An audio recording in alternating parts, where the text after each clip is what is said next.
자, 시청자 여러분 안녕하십니까? 주말 잘 보내고 계십니까? 공정기획박탈 분노연합의 이종배 대표 나오셨습니다. 안녕하십니까? 자, 어제 우리가 좀 성에 관한 세 가지 사건, 버닝썬과 김학의, 그 다음에 이제 장자연입니다. 장자연 사건, 이야기를 해봤고, 대구 자갈마당에 홍준영, 그 분도 한번 거론해봤습니다. 자, 요즘 문정권이 지금 장관을 7명인가 바꾸잖아요. 예. 그러니까 이제 장관들이 뭐 청문회를 앞두고 이런저런 검증 사실들이 나오는데 수준을 보고 기가 차요. 자, 우리 둘이 한번 이야기를 해봅시다. 부동산 투기한 적 있어요? 저는 없습니다. 저도 없어요. 뭐 부동산 기본 부동산도 없는데 뭐 투기할 게 어디 있노? 그리고 돈이 없기 때문에 탈세했어요? 탈세도 한 적 없습니다. 저도 탈세 10원짜리 하나 안 했어요. 소득세 안 내는 인간도 있더라고. 저도 의료보험 국민연금 뭐 잘 냈어요. 뭐 잘 내고 있습니다. 잘 내고 있죠. 자, 그다음에 논문 표절한 거 있어요? 없습니다. 내가 얼마나 훌륭한가 하면 내 입으로 이런 말 하기 곤란하지만 논문 표절하기 싫어서 바빠서 서울대 대학원을 2년 다니고도 내가 그때 뭐 사회단체 한다고 바빠서 논문을 못 쓰셨습니다. 논문을 안 쓰고 수료만 하셨어요. 잘 없지요, 이런 사람도? 뭐 수료. 논문 바빠서 멍서가 수료를 해버리다. 이런 사람도 잘 없죠. 돈 주면 해결되는데. 그럼 혹시면 논문 쓰시면 어떤 주제로 쓰시려는 생각은 하신 적이 있습니까? 내가 엄청 많이 해서 한 10개쯤 해놨는데 막상 쓰려니까 시간이 진짜 그때는 너무 없더라고. 뺨을 세워서 일을 하던 시절이기 때문에. 그래서 그랬고. 그 다음 논문 표절했고. 그 다음에 위장 전입한 적 있어요? 없습니다. 위장 전입. 나는 옛날에 선거 한번 출마했을 때도 그 동네 집을 사서 살았어요. 위장 전입하기 싫어서. 그 시골집 안 팔려갖고 큰 고생했지. 그렇고.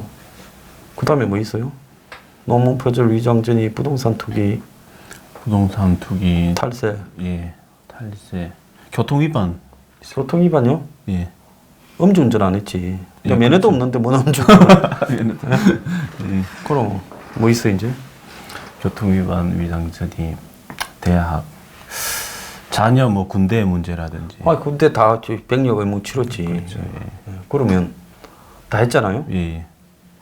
그러니까 우리 같이 평범한 사람도 군대 잘 갔다 왔지요. 나도 내 잘 갔다 왔고 4년 만기제 됐습니다. 4년이 아니라 병장 만기제 됐습니다. 나는 3년 아니지 31개월이에요. 31개월. 우리 30개월 할 때 저는 26개월 조금 더 했어요. 그래서 그런 식으로 우리 깔끔하게 다 해결했잖아요. 그러니까 보통 사람은 다 이런 거에 걸리는 사람이 없어요. 그렇죠. 그런데 지금 문재인이가 여태까지 겪어보지 않은 나라를 만들겠다 해놓고는 장관들 내미는 꼬라지를 보면 어디 쓰레기 하치장 가서 골라온 것도 저런 것들을 골라왔나 싶을 정도예요. 근데 그게 왜 심각하냐면요. 그 자기 이제 정권 차원에서는 고르고 고른 사람들 아니겠습니까? 고르고 고른 사람이 뭐 쓰레기 하차장 수준이니까 이제 어떤 이제 그 인력 풀이 심각하다는 반정이고 조국은 언제 물러납니까 이게? 책임을 좀 조국은 안 물러나지요. 안 물러난다고요? 모르겠어. 내년 총선에 출마시킬 거기보다 총선에 출마시킨다 하면 할지는 모르겠는데 조국의 무슨 자기 대권설 누가 어제 글 써난 거 보니까 웃기더라고요. 대권까지요? 집안 좋다. 돈 많으면 집안 좋은 거예요. 조국 집이 돈이 많다는 소리는 들었지만은 뭐 사업 운영할 때 뭐 낼 것도 안 내가 문제도 됐더니만 돈 많으면 집안 좋은 겁니까? 그런 건 아니죠. 그 집안 좋다고 해요. 기자라는 놈이 기사 써난 꼬라지 보면 인물 좋다. 뭐 인물이야 뭐 주관적이니까 키 크다. 키 크지. 그 다음에 서울대 법대 교수다. 로스쿨 교수다. 뭐 스펙 좋다. 조국 인정해. 그래서 조국이 하나 모자라는 게 없는데 그런 조국이 대선 후보로 PK 지역을 대표해서 나서면 안 될 게 뭐냐. 그러면 내가 하나 이야기를 좀 해보겠습니다. 심각하네요. 그게. 조국이 청문회 한번 통과해보라고 내가 이야기를 하고 싶어요. 조국이 과연 인사청문회를 통과할 수 있는가.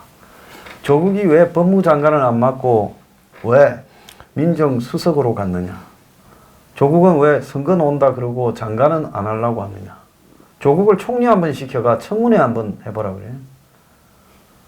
문정인이가 와 특보만 하면서 밖으로 빙빙 돌겠어요? 왜 그런지 알아요? 왜 그렇습니까? 청문회 할 자신이 없으니까 그렇다. 예. 나는 그렇게 생각합니다. 맞습니다.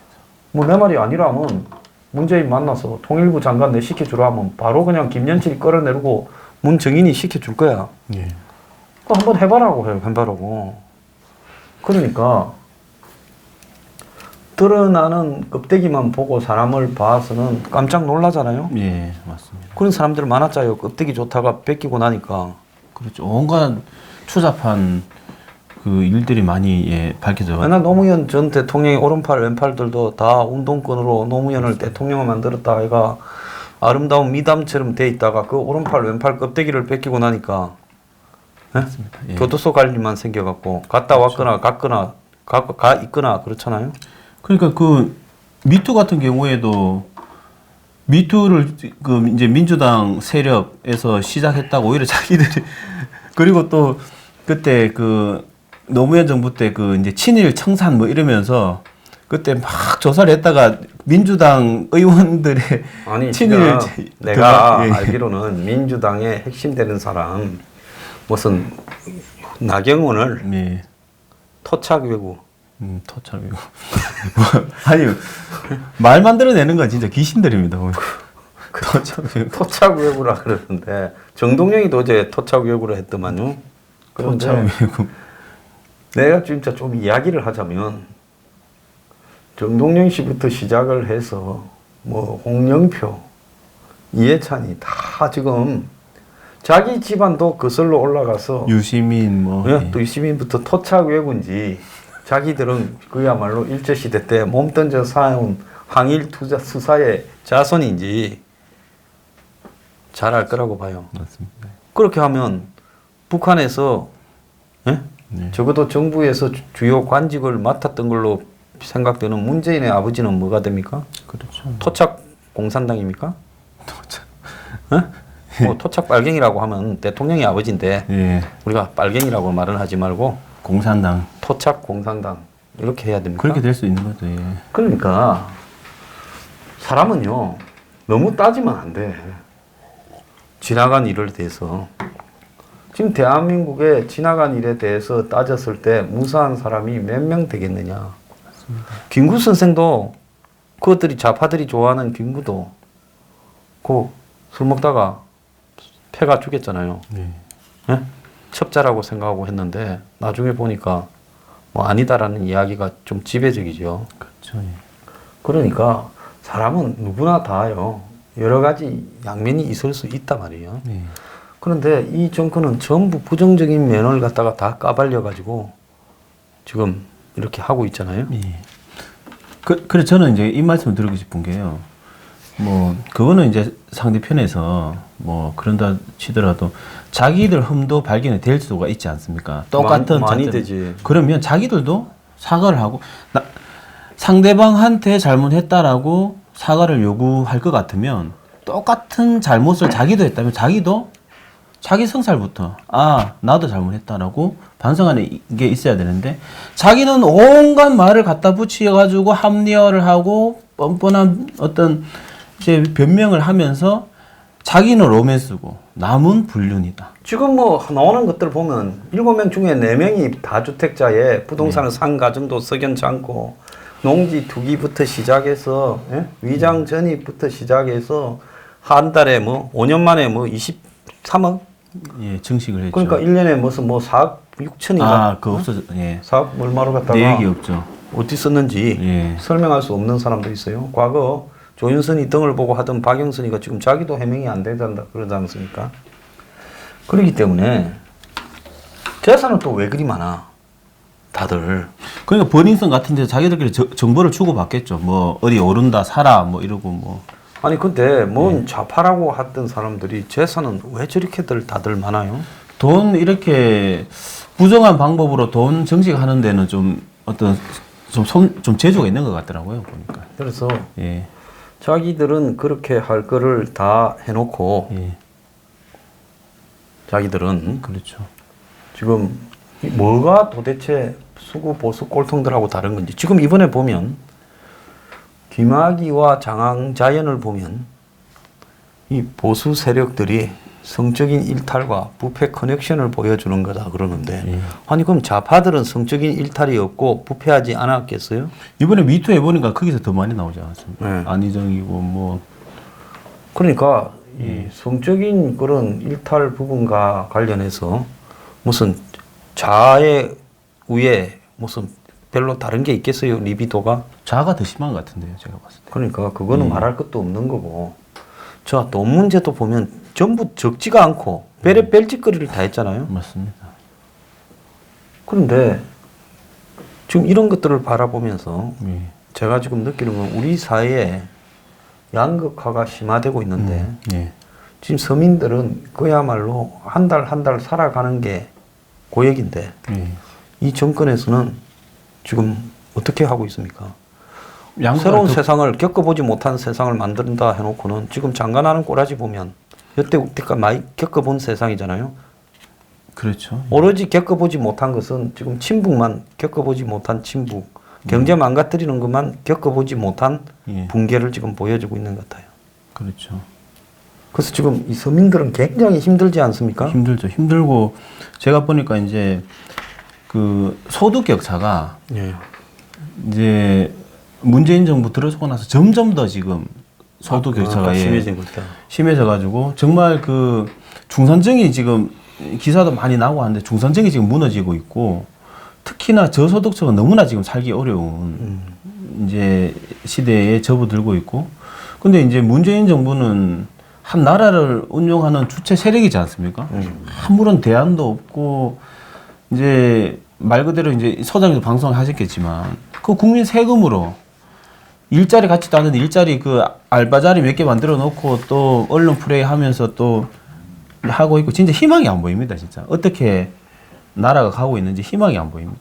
지금 한국에요 자영업자가 예, 556만 명이라는 거예요. 예, 국민 5천만 중에 9.3명 중에 1명이 사장인데 예, 미성년자와 실질적으로 자영업을 하는 연령을 벗어난 예, 80세 이상을 빼면 국민 7명 중에 1명이 자영업자라는 거예요. 예, 그런데 이 미국 같은 경우에는 전체 3억 2천만 인구 중에 1,300만이 자영업자고 예, 그러니까 굉장히 작은 거죠. 그렇죠. 우리 2배쯤 되는데 인구는 미국이 우리보다 6배 이상 많거든요. 많죠. 예, 3억 넘고. 예. 일본에는 1억 2천만, 인구는 우리보다 2배인데 자영업자가 52만, 한국의 10분의 1밖에 안 돼요.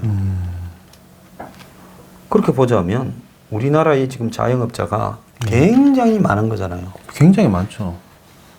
근데 1년에 100명이 창업하면 80만 명이 망해 나간다는 거예요. 예. 망해서 빠지는 사람은. 그렇죠. 그러면 자영업을 하는 사람 중에 예. 대부분 자영업자가 1인 아니면 2인인데 돈이 여유가 있는 사람이 있어요? 없죠. 다 대출 받고 예. 대출 끼고 그래 시작해가지고 망하면 이제 빚더미 앉는 거죠. 탈탈 털어가지고 그렇죠. 이렇게 예. 이 빚 얻고 대출 낄 만큼 끼어서 그리 겨우 시작을. 창업을 하는데 예. 그러면 이 사람이 거의 특별한 확률이 아닌 한은 한 3년 이내에 망할 확률이 거의 대부분이에요. 10명 중에 9명이 문 닫는 거죠. 옛날에 내가 저기 당산동 앞에 사무실이 있을 때 보면 제가 처음에 그 동네 갔을 때 있던 가게는 거의 없고 예. 양쪽 옆에 거의 다 바뀐 한 1, 2년마다 하나씩. 그렇죠. 예. 자, 그런 거를 보면 결국 자영업자 하다가 폐업하게 되면 이제 어떻게 됩니까? 자영업자 하다가 폐업하게 되면 이제 빚더미에 안고 방박하겠죠. 그러니까 결국은 예. 뭐 개인 파산 신청, 파산 신청하죠. 신청하고 빈곤층으로 전락하게 되지 않겠어요? 예. 예. 그래서 자영업자들이 지금 하는 게 자기들끼리 꼬시래기 제살 뜯어먹기가 너무 많다 보니까 식당 앞에 식당 있고 예? 편의점 앞에 편의점 있고 카페 앞에 카페 있고 술집 옆에 또 술집이고 어떤 건물은 뭐 한 건물 안에 전부 1층부터 3층까지 술집만 뭐 대여섯 개 들어와 있는 집도 있다 이렇게 이야기도 많아요. 맞습니다. 심각합니다. 그런데 이 사람들이 이렇게 무한 경쟁 치킨 게임을 하고 있는데 네. 지금 문 정권은 이 사람들 소득을 늘려주겠다고 소득주도 성장을 했잖아요. 네. 근데 지금 어떻게 돼가고 있습니까? 지금 자영업자 그나마 근근히 버티던 자영업자들을 거의 뭐 나락으로 떨어뜨렸고 특히나 그 이제 그 취업 부분에 있어서도요. 제가 이제 그 조사를 해보니까 이 소득주도 성장이 굉장히 이번에 타격이 좀 컸던 것 같더라고요. 제가 보니까 이제 뭐냐 저번에도 계속 말씀드리지만 이게 그 경제는 심리다. 뭐 이제 소장님 경제 전문가시니 경제는 심리다라고 하지 않습니까? 저는 이 말이 무슨 말일까 이렇게 생각을 해보면 그만큼 경제가 예민하게 돌아간다라는 것 같아요. 뭔가 이렇게 그 사회 전반적으로 경제 하나뿐만 아니라 뭐 교육도 경제에 영향을 끼치지 않습니까? 그렇죠. 교육, 사회, 문화 뭐 모든 게 유기적으로 돌아가기 때문에 굉장히 예민한 어떤 이제 그런 분야인 것 같은데 이번에 이제 그 최저임금 같은 경우에도 저는 이제 최저임금도 모든 부분을 고려해가지고 책정이 돼야 된다고 보거든요. 그런데 이번에 저는 그러면 왜 최저시급을 확 올리지 않았습니까? 그게 왜 그러냐? 결국은 저는 촛불 청구서 민노총에서 그 문재인 정부 들어섰는데 우리가 이만큼 주도적으로 공헌을 했으니 우리 말 들어서 촛불 청구서의 결과가 최저시급을 그 민노총은 10,000원을 얘기하지 않았습니까? 근데 차마 10,000원까지는 못 올리고 최대한 그렇게 올린 거고 근데 최저시급을 올리려면 명분이 있어야 되지 않습니까? 느닷없이 올릴 수는 없는 거 아닙니까? 그러면서 최저시급 올리기 위해서 갖다 붙인 게 저는 소득주도 성장. 소득이 올라가면 경제가 성장할 것이다. 그렇게 저는 보고. 근데 그게 자영업자, 제가 이제 주변에 자영업자 많지만 안 씁니다. 그 주변에. 아니, 도저히 맞을 수가 없어요. 가격이. 최저시급 그렇게 다 월급 주고 직원들 월급 주려고 저녁에 그 뭐 투잡 뛴다고 하지 않습니까? 사장들이. 지금 그런 실정이라 가지고 그러니까 있는 그 알바들을 잘라버리고 직원들을 잘라버리니까 실업자가 지금 사상 최대로 지금 그 폭증한 거 아닙니까? 근데 제가 좀 전에 말씀드렸지만 경제는 심리다라고 하고 경제가 정말 예민하게 유기적으로 돌아가는데 이 부분에 한쪽 부분을 크게 지금 상처를 낸 부분이라 가지고 이 회복이 저는 쉽지가 않을 것 같다라는 그런 생각이 들고 저는 왜 이 정부에 대해서 치가 떨리냐면 이 경제는 이념이나 이런 부분이 아니잖아요. 국민이 먹고 사는 문제 아닙니까? 그러면 이거는 어떤 정권이 들어서든 이거는 정치적 고려 없이 오로지 국민들이 먹고 살 수 있게 경제 정책을 펴야 되거든요. 그런데 문재인 정부 제가 왜 치가 떨리냐면 여기 경제 정책에 이념이 들어갔단 말이죠. 자기들 어떤 정체성 이념이 들어가가지고 소득주도 성장인데 최저시급 올린 것도 결국은 자기 어떤 지지 세력은 민노총 촛불 청구서 그거 계산해 주려고 그걸 이제 저는 올렸다고 봅니다. 여기에 정치 이념이 경제에 들어갔기 때문에 이렇게 지금 저는 망쳤다고 보고 이거는 정말 비난받아야 될 부분이라고 생각합니다. 자, 이게 비슷한 게 세계에서 물가가 제일 비싼 데가 어디라고 봅니까? 그냥 도쿄? 감으로. 아니, 또 미국에서. 미국에서요? 뭐 뉴욕 같은 데 뉴욕이죠. 예. 자, 뉴욕이요. 예. 작년 연말부로 11인 이상 고용하는 이 업장에 그래도 이 뉴욕은 합리적이야. 11인 이상이라고 제안을 했으니까. 그러니까 한국같이 자영업자 556만 명 중에 대부분이 1인 아니면 2인인데 자기 포함. 그런데 11인 이상이면 그래도 좀 11명의 알바생을 둔다면 큰 데잖아요. 그렇죠. 거기에 최저임금을 15불로 올렸어요. 그러니까 거기는 원래 최저임금이 2016년 말에 11불로 했고 2017년에 13불로 그리고 작년에 2018년에 15불로 매년 2달러씩을 올린 거예요. 그런데 13달러까지는 버티더만은 15달러로 올리니까 식당들이 못 견디겠다 이야기를 한다는 거예요. 왜냐하면 식당에서 남는 이윤이 매출액에 좋은 데가 6%, 아주 안 좋은 데는 2% 남는다는 거예요. 그런데 여기에다가 2년 동안에 11불에서 15불로 40%가 올라버리니까 이거는 이제 못 견디겠다 해서 메뉴 가격을 인상하고 직원들 근로시간을 줄이고 메뉴를 10에서 15% 올렸다는 올렸죠. 거예요. 예. 그 다음에 감원을 하기 시작해가 풀 서비스 식당 4곳 중에 3곳이 직원들 근무 시간을 줄이거나 직원들 숫자를 줄이겠다. 해서 지금 뉴욕에 지난 12월 달에 일자리가 줄어드는 게 3,000명이 줄어들었고 전에보다 지금 계속 줄어들고 있다는 거예요. 그래서 이 맞습니다. 세계에서 제일 잘 나가는 뉴욕에서도 예.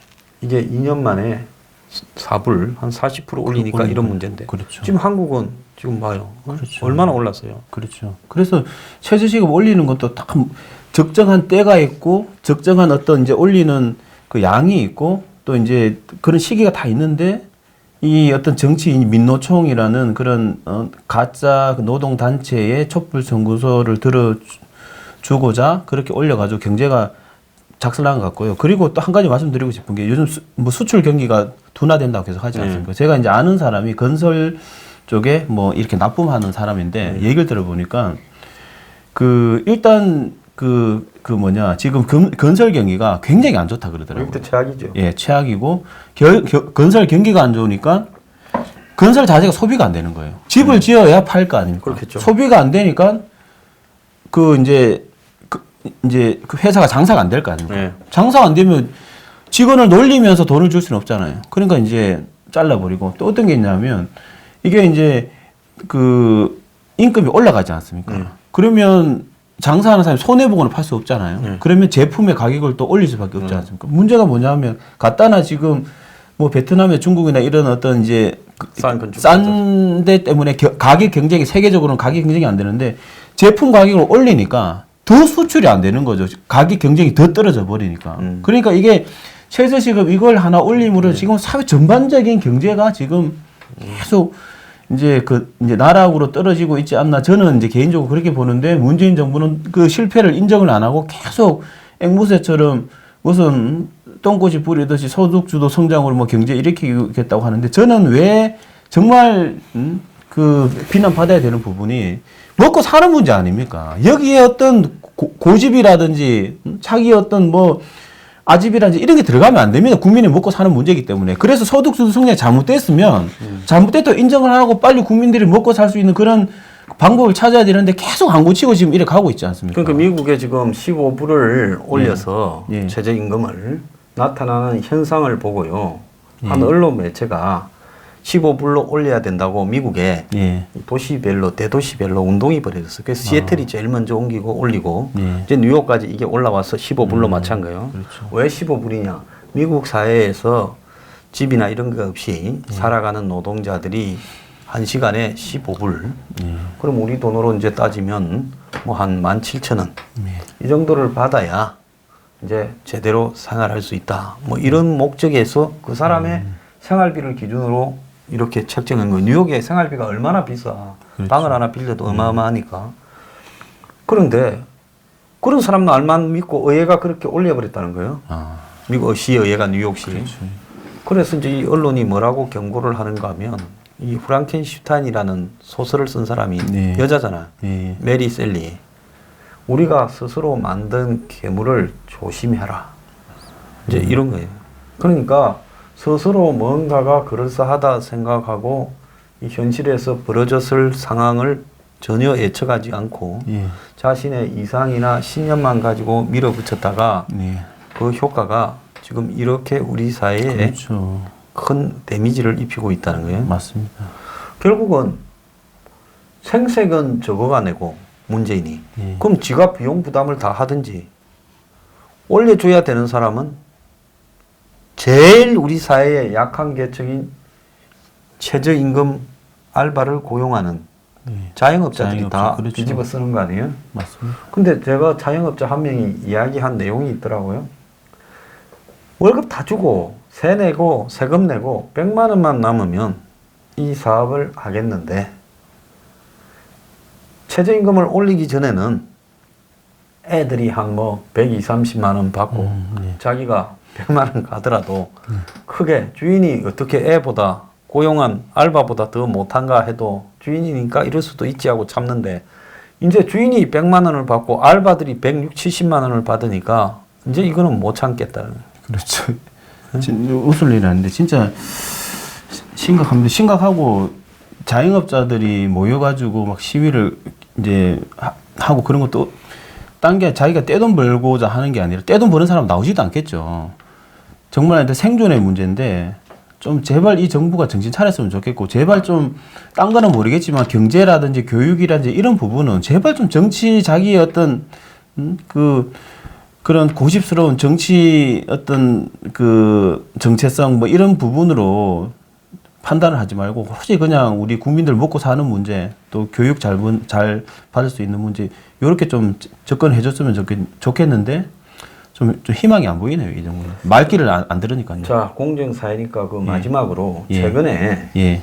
그게 많았다며요. 부모의 학력에 따라 자식의 학력도 거의 예. 따라간다. 예. 뭐 중앙일보에서도 보도도 있었는데요. 예, 맞습니다.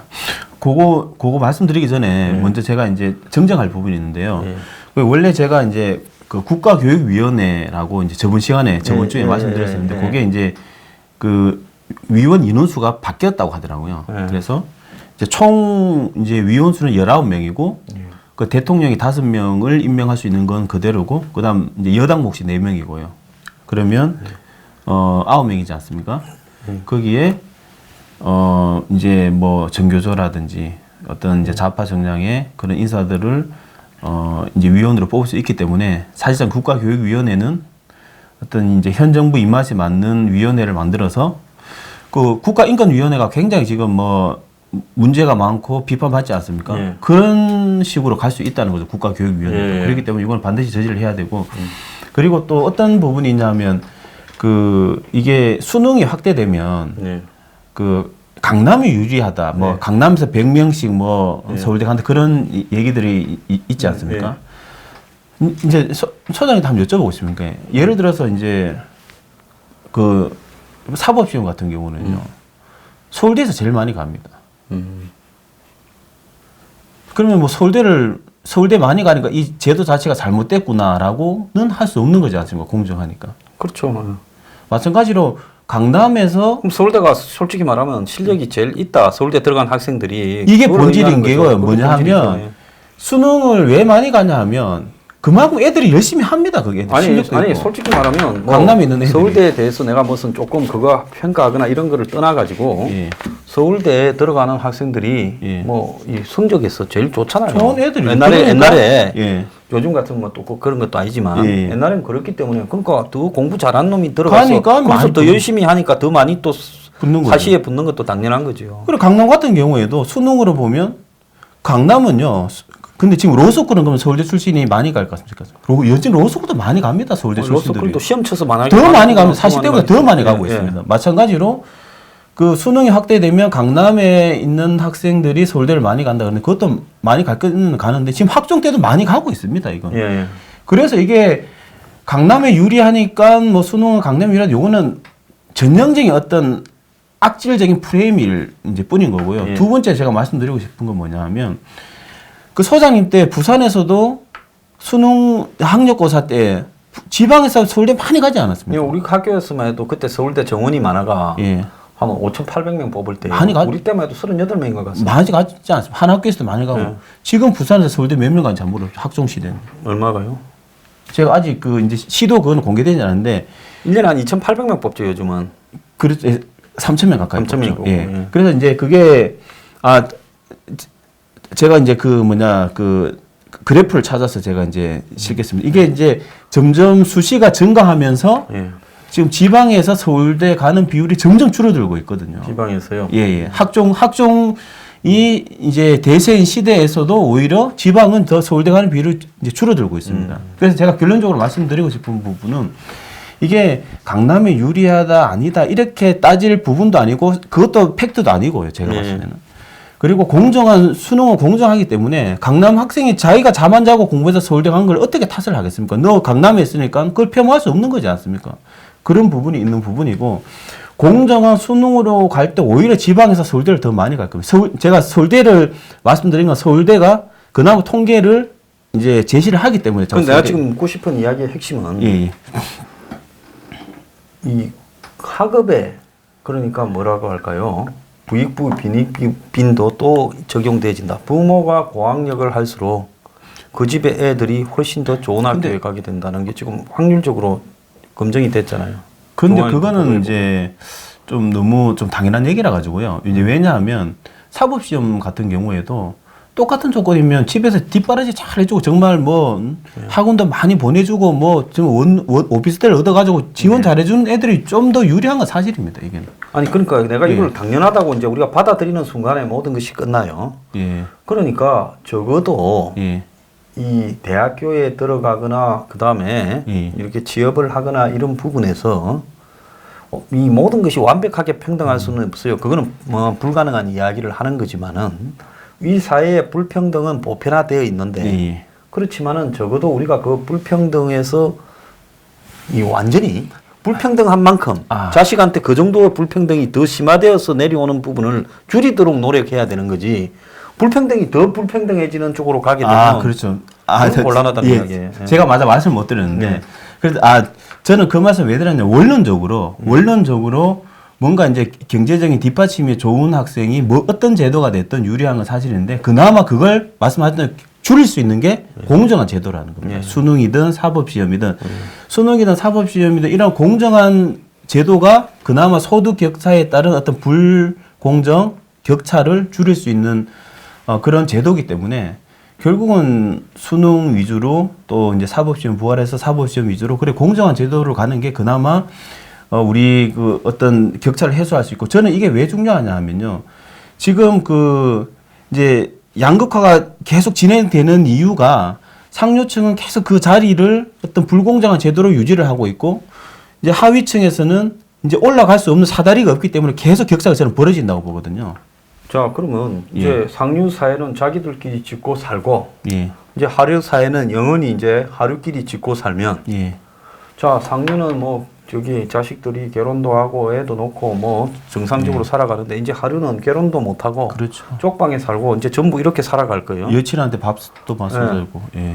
이제 어쩌다가 하류에서 결혼해서 애 낳은 사람은 이제는 자식들한테 욕만 먹고 살 수밖에 없는 그래서 상황이죠. 애를 안 놓으려고 하고 그런 거죠. 자 그러면 이제 이런 사회가 계속 지속될 수 있겠는가라는 부분에 대해서 예. 이제 그런 사회에 불만을 품고 범죄가 횡행하거나 안 기사가 그러면 있었습니다. 예. 이제 기사가 어떤 기사가 있었어요? 기사가 이제 그 양극화라고 검색해 보면요. 네.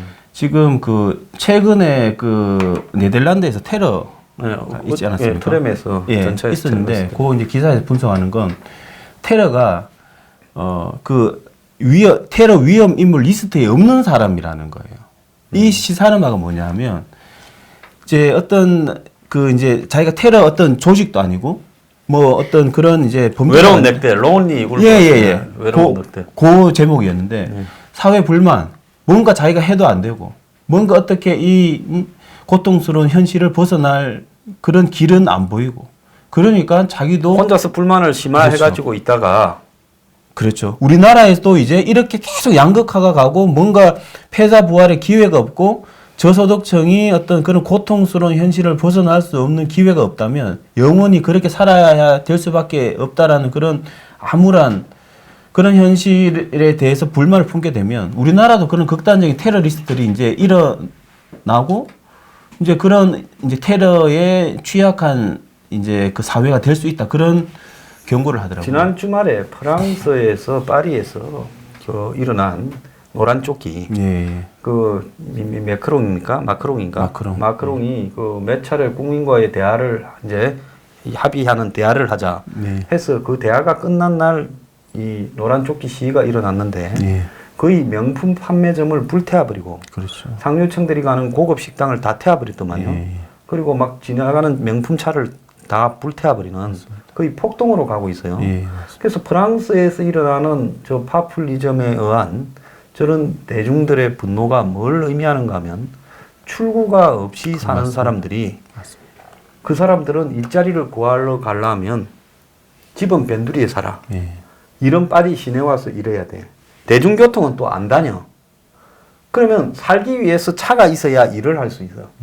근데 차 기름값을 무슨 탄소세니 해서 그런 고통을 한 번도 겪어보지도 않은 부잣집 아들내미로 기족으로 자란 마크롱이 올려버리니까 야, 이 자식아, 너네들이 우리를 이해하느냐고 서민들이 다 들고 일어난 거예요. 이제는 안 참는 세상으로 가고 맞습니다. 있어요. 우리나라도 그래 갑니다. 우리나라 사람이 또 얼마나 그래. 성격이 급합니까? 그러니까 지금 전 세계에 벌어지고 있는 거구라는 게 그게 우파라고 좋아할 일이 아니라 기존의 세상을 뒤집으려고 하는 극자나 극우가 비슷한 방향으로 가고 있다고. 그러니까 견딜 수 있는 사회 시스템에 대한 인내가 한계에 오는 상황이 벌어질 수 있는데 맞습니다. 이제는 우리가 우리 사회에 엄청난 시한폭탄을 스스로 키우는 것일 수가 있어요. 예, 맞습니다.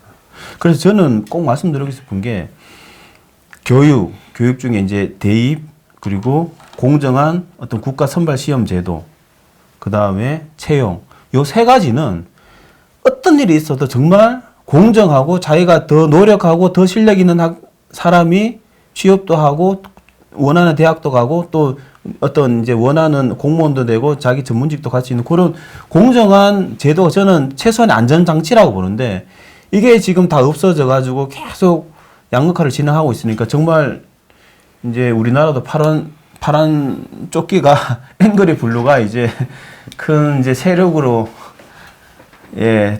될 날이 얼마 남지 않았다고 저는 생각합니다. 우리가 알고 있는 지식을요 한번 의심을 해봐야 됩니다. 미국의 민주주의가 그야말로 풀뿌리로 만들어진 이 영국의 귀족 사회에서 넘어온 사람들이 만드는 게 아니라 미국 사회의 상류층이 애초부터 혁명을 방지하기 위해서 아주 다양한 안전장치로 기획해 놓은 것이 미국의 지금 민주주의라는 사실은 저게 민주주의인지도 우리 한국이 민주주의 같아요. 나 이거 민주주의 아니라고 생각해요. 저는 아니라고 생각합니다. 왜곡되어진 이렇던 소수의 의견들이 대중들에게 복종을 이렇게 선동하거나 강요하는 시스템이지 이게 민주주의라고 저는 보지 않습니다. 그리고 민주주의가 완벽한 제도도 절대로 아닙니다. 맞습니다. 그렇기 때문에 우리가 아는 민주주의가 만사로 모든 문제를 해결할 것처럼 해서 민주주의 이름을 쓰고 북한도 인민민주주의잖아요. 그러니까 문재인도 지금 민주주의에 탈을 쓰고 나라를 파시즘으로 만들어가고 독재하고 있다. 있는 거죠. 난 그렇게 예. 보고 있습니다. 자, 역대 최고의 독재자인 것 같습니다. 지금 이 장관 임용한다고 했는데 내세운 사람들을 보면 민주국가에서 장관은커녕 국업 공무원도 해서는 안 될 사람들을 내세우고는 그걸 갖다가 이 당파적 분쟁으로 만들어서 그냥 밀어붙이려고 하고 있습니다. 우리가 사는 이 나라가 민주주의 국가인지 민주주의의 본질이 뭔지를 한번 생각을 좀 해봤으면 좋겠습니다. 여러분 감사합니다. 주말 잘 보내십시오. 네, 감사합니다.